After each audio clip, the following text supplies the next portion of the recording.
இன்றைக்கி நம்ம நியூசிலாண்டு 2020 ஸ்குவாடை பற்றி பார்க்க போகிறோம். நியூசிலாந்து ஸ்குவாட் எப்படி அனௌன்ஸ் பண்ணியிருக்காங்க 2020க்குன்னு பார்ப்போம். இன்னி வரையும் நம்ம சேனலை சப்ஸ்கிரைப் பண்ணாத சப்ஸ்கிரைப் பண்ணிவிடுங்க. கமெண்ட் பாக்ஸில் கமெண்ட் பண்ணிவிடுங்க.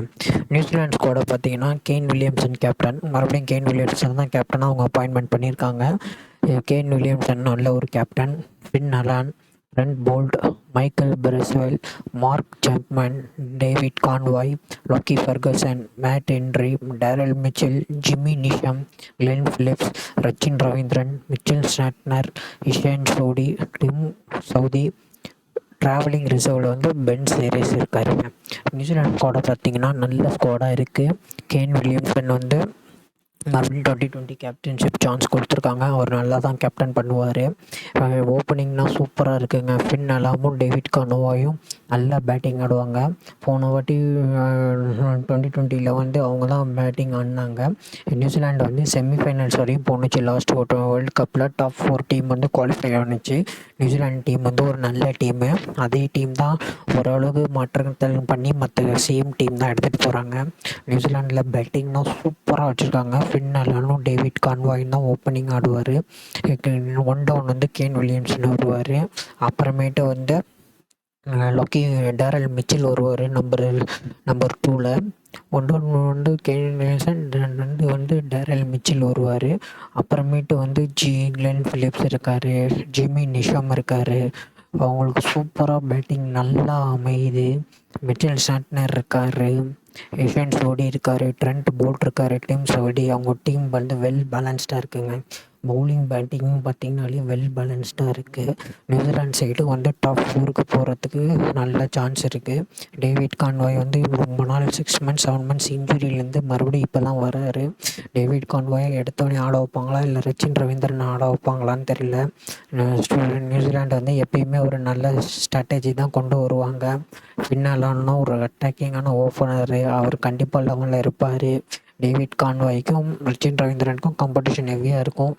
ஏன்னா ஃபில் நல்லா right hander, David Conway Rachin Ravindran left handers. அவங்க 2 பேருக்குள்ள தான் காம்படிஷன் ஹெவியாக இருக்கும். மற்றபடி மிச்சல் சாண்ட்னர், இஷான் சோடி கண்டிப்பாக விளாடுவாங்க. அவங்களாம் நல்ல Mitchell Santner left arm spinner, Ishan Sodhi right arm leg spinner, Jamie Neesham medium pace. கண்டிப்பாக வெஸ்ட் இண்டீஸு இல்லைன்னா கொஞ்சம் விக்கெட் வந்து ஸ்பின்னிங் விக்கெட்டாகவும் இருக்கும், சம்டைம் பவுன்சிங் விக்கெட்டாகவும் இருக்கும். அதனால் 2 வைட்டில் இருப்பார் ஜேமி நிஷம்மு. டேரல் மிச்சல் வந்து ஆல்ரவுண்டரு. கண்டிப்பாக வந்து டேரல் மிச்சல் டீம் 11 விளாண்டு தான் ஆகணும். Matt Henry, Lockie Ferguson, Tim Southee சூப்பரான பவுலர் வச்சுருக்காங்க. டிம் சவுதி வந்து கொஞ்சம் பேர் கம்மியாக போடுவார். ஆனால் மேட் ஹென்றி, லாக்கி ஃபெர்கசன்னு, ட்ரெண்ட் போல்ட்னா நல்ல seam bowlers, swing bowlers. West இண்டீஸில் பவுலிங் போடும்போது ரொம்ப எஃபெக்டிவாக இருக்கும், ரொம்ப எஃபெக்டிவாகவும் போடுவாங்க இவங்க. நியூசிலாந்து ஸ்குவாடு வந்து ஒரு வெல் பேலன்ஸ்டு ஸ்குவாடும் நல்லா இருக்குது. கண்டிப்பாக வந்து டாப் 4க்கு வந்து நியூசிலாந்து டீம் போகும், அதில் எந்த மாற்றமும் கிடையாது.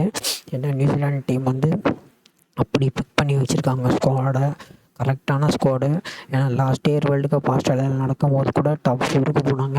இந்த வருஷத்துக்கும் டாப் 4க்கு போவாங்கங்கிறதுல எந்த மாற்றமும் இல்லை. ஏன்னா அந்த டீம் வந்து அவ்வளோ வெல் பேலன்ஸ்டாகவும் இருக்குது, நல்ல ஸ்ட்ராங் ஸ்குவாடாக இருக்குது. இதுதான் வந்து நம்ம நியூசிலாந்து ஸ்குவாடை பற்றி நம்ம பார்த்தது. மற்றபடி நியூசிலாந்து டீமை பற்றி சொல்லணுன்னா அவங்களுக்கு நல்ல captain Glenn Williams, experience captain, டீமை நல்லா கைட் பண்ணுவார். ட்ரெண்ட் போல்ட்டு நல்ல ஐபிஎல் எக்ஸ்பீரியன்ஸ் இருக்குது, நல்ல ஃபார்மில் இருக்கார் ட்ரெண்ட் போல்ட்டு. லாக்கி ஃபெர்கசனும் நல்ல ஃபார்மில் இருக்கார், ஏன்னா ஆர்சிபிக்கு அவரும் விளாண்டார். மற்றபடி மேட் ஹென்றி வந்து எல்எஸ்ஜிக்கு ஆடினார், அவரும் கொஞ்சம் நல்லா ஆடினார். டேரல் மிச்சல் சிஎஸ்கே, டேரல் மிச்சலை பற்றி எதுவும் பேச வேணாம். கடைசி ஒரு மேட்ச்சில் தான் 50 அடித்தார். கடைசி 3 மேட்ச்சில் தான் ஒரு 50 அடித்தார் சிஎஸ்கேண்டி. அவர் எதுவும் சொல்ல முடியாது. மிச்சல் ஸ்டாட்னர் நல்ல ஃபார்மில் இருக்கார். ஏன்னா கிளென் பிலிப்ஸ்க்கு தான் எஸ்ஆர்ஹெச்சில் சான்ஸே கொடுக்கல. மற்றபடி கிளென் வில்லியம்ஸ்க்கு அவர் சான்ஸ் கொடுத்து அவர் ப்ரூவ் பண்ணியிருப்பார். ரச்சின் ரவீந்திரனும் ஸ்மாரான டோர்னமெண்ட் தான் ஐபிஎல். இதில் நியூசிலாண்டில் இருக்கிற பாதி பேர் வந்து ஐபிஎல் ஆடிருக்காங்க. அதனால் ஐபிஎல் ஆடின எக்ஸ்பீரியன்ஸ் வந்து அவங்களுக்கு நல்லா ஹெல்ப் பண்ணும் 2020 வேர்ல்டு கப்புக்கு. மற்றபடி நம்ம எதுவுமே சொல்ல முடியாது. கேன் வில்லியம்சனும் ஐபிஎல் ஆடினார். பட் ஆனால் அவ்வளோவா வந்து ஒரு மேட்ச் 2 மேட்ச் தான் ஆடியிருப்பார். ஆனால் அவரும் அந்த வேர்ல்டு கப் ப்ரிப்பரேஷன் பண்ணியிருப்பார். பின்னர்லேருந்து தான் எந்த டீம்லேயும் இல்லை. மைக்கேல் பிரஸ்வெல் எந்த டீமும் இல்லை. மார்க் கேட்சாப்பான எந்த டீமும் இல்லை. இஷான் சோடி இல்லை, டிம் சவுதி ஐபிஎல் விளாட்ல. மற்ற எல்லா ஐபிஎல் ஜிம்மி நேஷம் ஐபிஎல் இல்லை, மற்ற எல்லாம் ஐபிஎல் ஆடிருக்காங்க. ஐபிஎல் ஆடின எக்ஸ்பீரியன்ஸ் இருக்குது. அவங்களுக்கு வந்து நல்ல டீமாக அமைஞ்சிருக்கு. பார்க்கலாம், ஐபிஎல் ப்ரிப்பரேஷனே அவங்க நல்லா பண்ணியிருந்திருப்பாங்க. வேர்ல்டு கப்புக்கு நியூசிலாண்டு வந்து டெஃபினட்டாக டாப் 4க்கு வந்துடும்.